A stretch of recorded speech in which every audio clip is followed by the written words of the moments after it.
పచ్చని లోయ పక్కన ఉన్న ఒక చిన్న గ్రామంలో లూసీ అనే ఒక మంచి మనస్సున్న అందమైన అమ్మాయి ఉండేది. ఆమెకు అడవులు అంటే, జంతువులు అంటే చాలా ఇష్టం.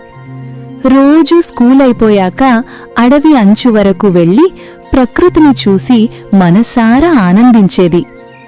ఒకరోజు లూసీ అడవిలోకి కాస్త లోపలికి వెళ్ళినప్పుడు ఏదో వింతగా ఏడుపు శబ్దం వినిపించింది.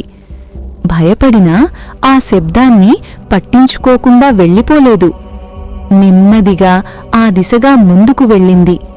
అక్కడ ఆమె చూసిన దృశ్యం లూసీ హృదయాన్ని కరిగిపోయేలా చేసింది.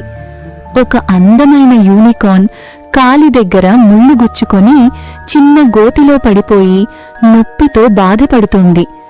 యూనికార్న్ లూసీని చూసి భయంతో కదలలేదు. మనుషులపై దానికి నమ్మకం లేదు. కాని లూసీ కళ్లలో భయం లేదు, కేవలం దయ మాత్రమే ఉంది.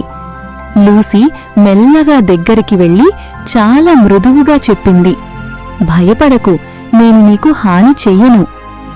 ఆమె తన స్కార్ఫ్తో యూనికార్న్ కాలి చుట్టూ ఉన్న ముళ్ళును చాలా జాగ్రత్తగా తీసింది. నీరిచ్చి గోతిలోంచి బయటకు రావడానికి సహాయం చేసింది. కొద్దిసేపటికి యూనికార్న్ లేచి నిలబడింది. అది లూసీ వైపు చూసి తన తల వంచి కృతజ్ఞతగా చిరునవ్వు నవ్వింది.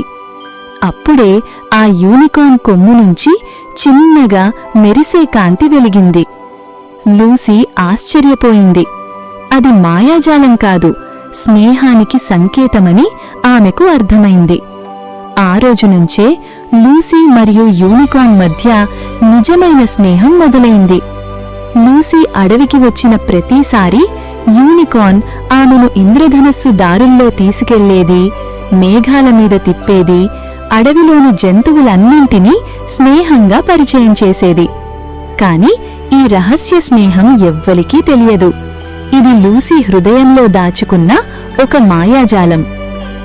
లూసీ నేర్చుకున్నది ఒక్కటే, యూనికార్న్ మాయాజాలం వల్ల కాదు, కరుణ, ధైర్యం, సహాయం చేసే మనసు వల్లే నిజమైన స్నేహం పుడుతుంది. సహాయం చేసే హృదయం ఉంటే అద్భుతమైన స్నేహం తప్పక వస్తుంది.